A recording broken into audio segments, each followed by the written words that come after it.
আপনাদের মতো নপুংসক উপদেষ্টাদের বিরুদ্ধে লড়াই করতে আমরা মোটেই কুণ্ঠিত হব না।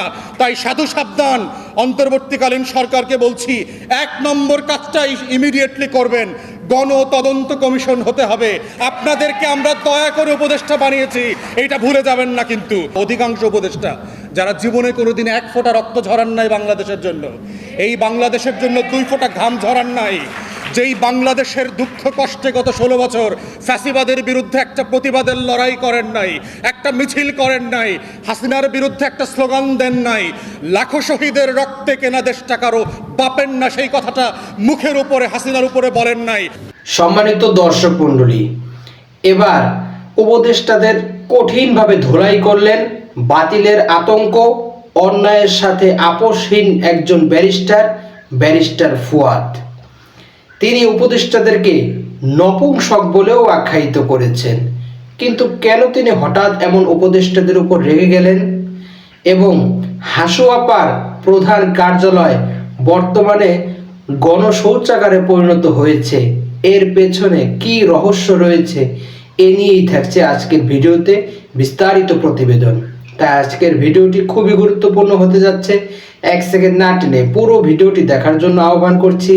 আর একটি ছোট্ট রিকোয়েস্ট করছি, তা হলো যদি আপনি আমাদের এই চ্যানেলে নতুন দর্শক হয়ে থাকেন, অবশ্যই আমাদের এই চ্যানেলটি সাবস্ক্রাইব করে একটি লাইক দিয়ে পাশে থাকা বেল বাটনটি অন করে দিবেন। তাই আর কথা নয়, চলুন সরাসরি আমরা ভিডিওতে চলে যাই। অধিকাংশ উপদেষ্টা যারা জীবনে কোনোদিন 1 ফোঁটা রক্ত ঝরান নাই বাংলাদেশের জন্য, এই বাংলাদেশের জন্য 2 ফোঁটা ঘাম ঝরান নাই, যেই বাংলাদেশের দুঃখ কষ্টে গত 16 বছর ফ্যাসিবাদের বিরুদ্ধে একটা প্রতিবাদের লড়াই করেন নাই, একটা মিছিল করেন নাই, হাসিনার বিরুদ্ধে একটা স্লোগান দেন নাই, লাখো শহীদের রক্তে কেনা দেশটা কারো বাপের না, সেই কথাটা মুখের উপরে হাসিনার উপরে বলেন নাই। আপনাদেরকে আমরা দয়া করে উপদেষ্টা বানিয়েছি, এটা ভুলে যাবেন না। কিন্তু আপনাদের মতো নপুংসক উপদেষ্টাদের বিরুদ্ধে লড়াই করতে আমরা মোটেই কুণ্ঠিত হব না।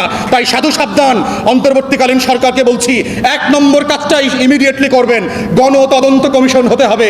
অতএব সেই শহীদদের এবং আহত অন্ধপঙ্গু লোকদের ব্যাপারে যদি আপনারা ন্যূনতম অবহেলা করেন, মাথায় রাখবেন আমরা কিন্তু পালাই নাই, মনে রাখবেন আমরা কিন্তু স্লোগান দেওয়া বন্ধ করি নাই, মনে রাখবেন আমরা কিন্তু মিছিল করা ভুলে যাই নাই, মনে রাখবেন শহীদ হওয়ার তালিকা শেষ হয়ে যায় নাই, মনে রাখবেন লাশ মর্গ হয়ে যাওয়া আর মাকে চিঠি লিখে মিছিলে যাবে তেমন তরুণরা বাংলাদেশে হারিয়ে গেছে তেমনটা না। মুগ্ধ হয়ে, আসিফ হয়ে, নাহিয়ান হয়ে, আতিক এবং এমদাদ হয়ে বাংলাদেশের লক্ষ কোটি তরুণরা আবার মিছিলে আসবে, আবার স্লোগান দেবে, আবার রাষ্ট্র সংস্কারের দাবি তুলবে, আবার স্লোগানে স্লোগানে তারা বলবে বাংলাদেশকে বদলে দিতে হবে। আবু সাইদ মুগ্ধ, শেষ হয় নাই যুদ্ধ, এই লড়াইয়ের প্রতিবাদ হচ্ছে বাংলাদেশের চলমান আন্দোলন। বাংলাদেশটাকে নতুন বাংলাদেশ করা, বাংলাদেশ 2 উপহার দেওয়া, যেই বাংলাদেশের জন্য আমরা কাজ করেছি। অতএব সকল উপদেষ্টাকে বলছি, আগামী ক্যাবিনেট মিটিংয়ে যদি আপনারা এই গণতদন্ত কমিশন না করেন, আমার এই শত সহস্র শহীদের, লাখো আহত ব্যক্তি এবং লড়াইয়ের যোদ্ধাদের গল্প না শোনেন, আমরা লড়াই করতে রাস্তায় নেমে আসতে বাধ্য হব। বাধ্য করবেন না আমাদেরকে। আমাদের জাতীয় শত্রু মিত্র আমরা চিনে ফেলেছি। এই লড়াই কার বিরুদ্ধে? সেই জাতীয় শত্রুর বিরুদ্ধে থেকে লড়াইকে আমাদেরকে মুখ ফিরায় নিতে বাধ্য করবেন না। তাই আমরা বারবার বলেছি, প্রধান উপদেষ্টাকে বলেছি, অন্যান্য উপদেষ্টাকে বলেছি, গণতদন্ত কমিশন করেন, বিটিভি লাইভ সম্প্রচার করতে হবে। 24 ঘন্টা প্রয়োজনে বাংলাদেশের লক্ষ লক্ষ মানুষ এসে এখানে তার জীবনের গল্পটা বলবে। গত 16 বছরের ইতিহাসে বড় আকারে 4টা গণহত্যা হয়েছে। এই 4টা গণহত্যার একটার মাত্র কমিশন হয়েছে, বাকি 3টার কমিশন হয় নাই। আপনারা অনেক গুরুত্বপূর্ণ কাজ করছেন, কোনো সন্দেহ নাই, কিন্তু 17 নম্বর কাজটা করছেন, 13 নম্বর কাজটা করছেন, 9 নম্বর কাজটা করছেন, 4 নম্বর কাজটা করছেন, কিন্তু 1 নম্বর কাজটা করছেন না। 5 তারিখের পর থেকে আমরা আমাদের বিভিন্ন প্ল্যাটফর্ম থেকে আমরা বারবার যেটা বলেছি যে বাংলাদেশের ইতিহাসের এই নৃশংসতম গণহত্যার জন্য একটা গণতদন্ত কমিশন করেন, এবং এটার পুরো মডেলটা পর্যন্ত আমি প্রেসে এবং চিফ অ্যাডভাইজার এবং তার অনেক অ্যাডভাইজারকে আমি এটার একটা গাইডলাইনও বলেছি, যেটা একসময় যাচ্ছিল আওয়ামী লীগের সমস্ত অবৈধ ক্ষমতার প্রতীক আস্থার ধ্বংসস্তূপ। আওয়ামী লীগের কার্যালয়গুলো দেখে মনে হবে কোনো যুদ্ধ বিধ্বস্ত ভবন, আদতে তা নয়। বরং 5 আগস্টের অগ্নিসংযোগ ও লুটপাটের পর আওয়ামী লীগের কেন্দ্রীয় কার্যালয় সহ প্রধান আরও কিছু কার্যালয়ের বর্তমান চিত্র এগুলো। কেন্দ্র কার্যালয় নিচতলা এখন ব্যবহৃত হচ্ছে টোকাই আর হিরঞ্জিতের বাথরুম হিসেবে, আর ওপরের তলাগুলো অপরাধী, দেহ ব্যবসা আর নেশাখোরদের অভয়ারণ্যে পরিণত হয়েছে। ঢাকার গুলিস্তানে অবস্থিত আওয়ামী লীগের এই কার্যালয় একসময় রাজনৈতিক শক্তির কেন্দ্রবিন্দু ছিল, অথচ মাত্র 5 মাস আগে যেখানে প্রবেশ করতে লবিং করতে হতো, আজ সেই কার্যালয়ে ঢোকা তো দূরের কথা, দুর্গন্ধে মানুষ কাছেও যেতে চায় না।